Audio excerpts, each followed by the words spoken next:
చెల్లిని ప్రేమించి పెళ్లి చేసుకున్నాడన్న కోపంతో ఓ యువకుడిపై అమానుషంగా దాడి చేసిన ఘటన మేడ్చల్ జిల్లా రామలింగపల్లిలో చోటు చేసుకుంది. నేరేడ్మెట్కు చెందిన అజయ్, రామలింగపల్లికి చెందిన ఓ యువతి గత కొంతకాలంగా ప్రేమించుకుంటూ 3 రోజుల క్రితం వివాహం చేసుకున్నారు. విషయం తెలుసుకున్న యువతి కుటుంబ సభ్యులు ఆమెకు మాయ మాటలు చెప్పి ఇంటికి తీసుకువెళ్లారు. యువతి ఫోన్ నుంచి ఆమె సోదరుడు అజయ్కు మెసేజ్ పంపించి గ్రామ శివారులకు రప్పించాడు. అజయ్ అక్కడికి చేరుకోగానే యువతి సోదరుడు తన స్నేహితులతో కలిసి అజయ్ కళ్లల్లో కారం చల్లి కత్తులతో విచక్షణారహితంగా 14 సార్లు పొడిచి దాడి చేశాడు. అజయ్ అపస్మారక స్థితిలోకి వెళ్లడంతో చనిపోయాడని భావించి వారు అక్కడి నుంచి పరారయ్యారు. సమాచారం అందుకున్న పోలీసులు తీవ్రంగా గాయపడిన అజయ్ను చికిత్స నిమిత్తం గాంధీ హాస్పిటల్కి తరలించగా ప్రస్తుతం అతను చావు బతుకుల మధ్య పోరాడుతున్నాడు.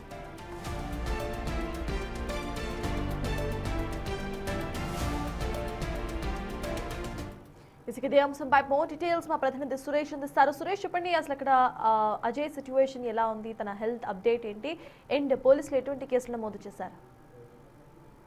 ప్రస్తుతం అజయ్ గాంధీ హాస్పిటల్లో చికిత్స పొందుతున్నాడు. అతనికి 14 చోట్ల కూడా కత్తిపోట్లు గాయాలు కావడంతో డాక్టర్లు చికిత్స అందిస్తున్నారు. ప్రస్తుతం ఆయన కండిషన్ కూడా క్రిటికల్ గానే ఉన్నట్టు చెప్తున్నారు. అయితే గత కొన్ని కాలంగా ప్రేమించుకుంటున్నటువంటి అజయ్ ఆ యువతి ప్రేమ వివాహం చేసుకోవడం వాళ్ళ కుటుంబంలో అమ్మాయి వాళ్ళ కుటుంబంలో నచ్చకపోవడంతోనే ఎలాగైనా అజయ్ ని చంపాలని చెప్పేసి పథకం ప్రకారమే ఆ యువతి ఫోన్ లో నుంచే రమ్మని చెప్పేసి యువతి పిలిచింది అనుకుని అజయ్ అక్కడికి వెళ్ళడం జరిగింది. రాత్రి సమయంలో వెళ్తే అక్కడ అజయ్ ని యువతి సోదరుతో పాటు మరికొంతమంది కత్తులతో విచక్షణ రహితంగా దాడి చేయడం జరిగింది. అతను కింద పడి శుభ కోల్పోవడంతో చనిపోయాడు అనుకొని అక్కడి నుంచి వెళ్లారు. కానీ స్థానికులు గమనించి పోలీసులకు సమాచారం ఇవ్వడంతో పోలీసులు కేసు నమోదు చేసుకొని అజయ్ ని గాంధీ హాస్పిటల్లో చేర్పించడం జరిగింది. ప్రస్తుతం ఆయన చికిత్స అందిస్తున్నారు కాబట్టి హత్యాయత్నం కేసు కింద నమోదు చేయడం జరిగింది. ఎవరెవరు దాడి చేశారు, అక్కడ ఉన్నటువంటి సీసీ కెమెరా ఫుటేజ్ ని కూడా పోలీసులు పరిశీలిస్తున్నారు.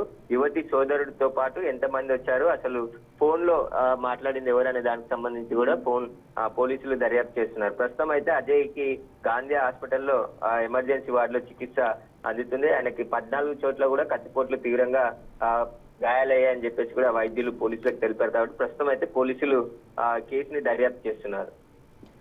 అయితే సురేష్, ఇంతకు ముందు కూడా దాడి చేయడానికి ఎప్పుడైనా ప్లాన్ చేశారా? ప్రీ ప్లాన్ స్కెచ్ లా కనిపిస్తుంది కాబట్టి దానికి సంబంధించి అప్డేట్ ఏంటి? అట్ ద సేమ్ టైమ్ ఎవరైతే దాడి చేశారో అతనితో పాటు తన స్నేహితుల మీద కూడా కేసులు బుక్ అయ్యాయా? అందరిపైన కేసు బుక్ చేశారని చెప్తున్నారు పోలీసులు. ప్రస్తుతానికి రాత్రి ఎంతమంది అజయ్ పై దాడికి పాల్పడ్డారనే దానికి సంబంధించి ఆయన స్టేట్మెంట్ కూడా రికార్డ్ చేసుకోవడం జరిగింది. ప్రస్తుతం ఆయన కోలుకుంటున్నాడు కాబట్టి చికిత్స పొందుతున్నాడు కాబట్టి కోలుకున్న తర్వాత అజయ్ స్టేట్మెంట్ మరొకసారి రికార్డ్ చేయనున్నారు. అసలు ఈ హత్యాయత్నానికి కారణం అంటే ప్రేమ వ్యవహారమైనా ఇంకా ఇతర కారణాలు ఏమైనా ఉన్నాయనే దానికి సంబంధించి కూడా పోలీసులు దర్యాప్తు చేస్తున్నారు. ప్రాథమికంగా అయితే యువతి కూడా గాంధీ హాస్పిటల్కి వచ్చింది కాబట్టి ఆమె నాకు ఇంట్లో వాళ్ళు వేరే పని ఉందని చెప్పి తీసుకెళ్లి అజయ్ని ఇలా పిలిపించి చంపాలని చూశారని చెప్పేసి కూడా ఆమె ఫిర్యాదు చేయడం జరిగింది. కాబట్టి ప్రస్తుతం అయితే పోలీసులు కేసు అన్ని కోణాల్లో కూడా దర్యాప్తు చేస్తున్నారు.